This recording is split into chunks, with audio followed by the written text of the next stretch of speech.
देखिए, अब हम बात करेंगे कि method of solving polynomials and transcendental equation.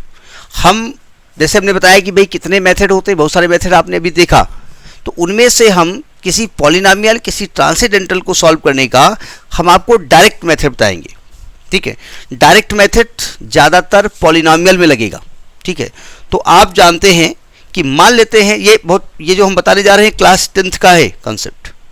हम अगर मान लें कि लेट एक पॉलिनोमियल है px is equal to a0 x की power n plus a1 x की power n minus 1 plus a2 x की power n minus 2 up to so on plus an।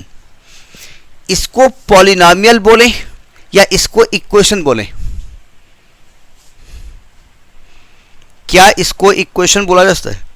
ये पॉलिनोमियल है कि नहीं है? है। ये n डिग्री का पॉलिनोमियल है, ये n डिग्री पॉलिनोमियल है, n डिग्री पॉलिनोमियल है। ठीक है, बहुत बेसिक आपकी बुक में यही से स्टार्ट है, इसलिए बताया जा रहा है। अब अगर इसको इक्वल टू 0 कर देंगे तो दिस विल बिकम इक्वेशन। वो तो हमने इसका नेमिंग करने के लिए px माना हुआ है। ठीक है, अब इसमें कंडीशन ये है कि आपका a0 that should not equal to 0, because if a0 will become 0 तो this will not be n degree polynomial, इसकी डिग्री जो है कम हो जाएगी। अब अगर हम मान लें कि कोई मान लो लैम्डा मान लो, इफ अल्फा मान लो, if alpha be the solution of equation 1 बोलो, इक्वेशन ही बोले दे रहे हैं, या पॉलिनोमियल 1 बोलो, कोई मतलब नहीं है। अगर हम अल्फा इसका इक्वेशन मान लें, सॉरी सॉल्यूशन मान लें, तो इसका मतलब इस सॉल्यूशन का कोई दूसरा नाम भी होता है ना, इसको दूसरा नाम भी दिया जाता है। यानी अल्फा को हम रूट ऑफ द इक्वेशन भी कहते हैं, रूट ही बोले ऑफ द इक्वेशन कहते हैं, और दूसरा कोई नाम होता है,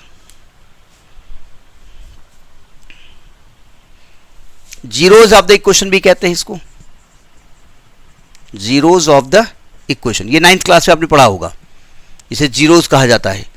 x की वो वैल्यू, वेरिएबल की वो वैल्यू जो किसी भी पॉलिनोमियल को जीरो कर दे या किसी भी इक्वेशन को सेटिस्फाई कर दे। भाई ऑलरेडी वो तो जीरो है ही है।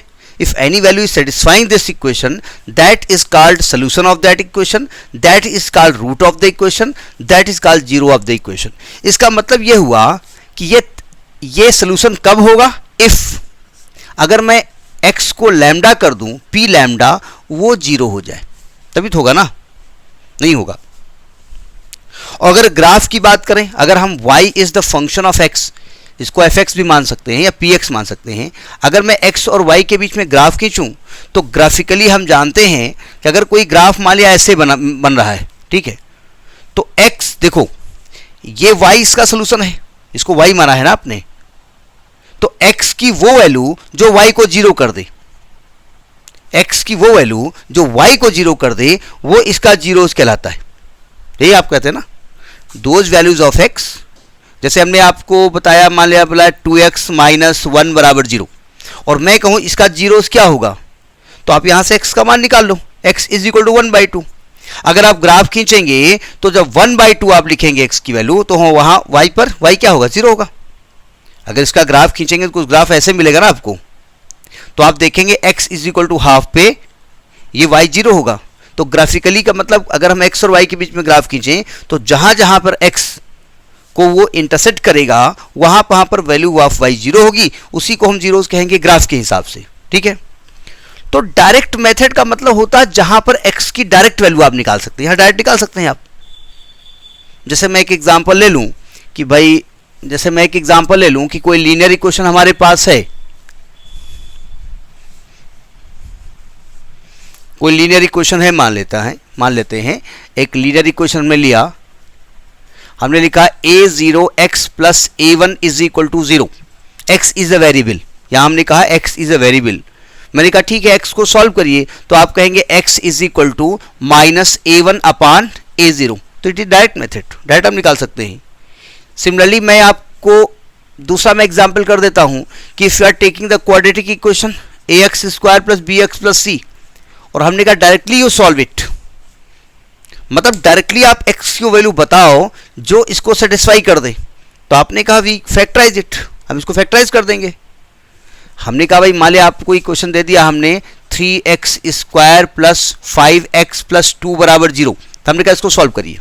क्या करेंगे आप, 3 2 जा 6 के ऐसे फैक्टर जिनका सम या डिफरेंस सम 5 हो, तो आप लिखेंगे 3x square plus 3x plus 2x plus 2 is equal to 0। जो मैं आपको ये बता रहा हूँ ना, तो सच में बताए बहुत सारे ग्रेजुएशन पहुँचने के बाद भी ये नहीं कर पाते। वो कैसे 9 10 करते वही जाने, लेकिन वो नहीं कर पाते। यहाँ से 3x कॉमन ले लेंगे, it will come x plus 1, here we take 2 common, x plus 1, तो x plus 1 we take common, 3x plus 2 is equal to 0, once to equate x is equal to -1 and it is -2/3। तो ये direct method है। या we can suppose कभी कभी ये factors नहीं हो पाते, तो you can adopt the formula x is equal to -b plus minus under root b square minus 4ac upon 2a। तो इट इज डायरेक्ट मेथड। ठीक है, कभी कभी नोट करते जा रहे हैं ना इसको, ये आपके यहाँ टॉपिक में है, ध्यान रखिएगा। ये मतलब हाई स्कूल की बात नहीं है, ये आपके यहाँ टॉपिक में बिगिनिंग यहीं से हुई है बुक में। अब एक होता है जैसे मान लिया कोई क्वेश्चन मान लेते हैं ऐसी दी हुई हो, x³ plus 2x minus 1 is equal to 0।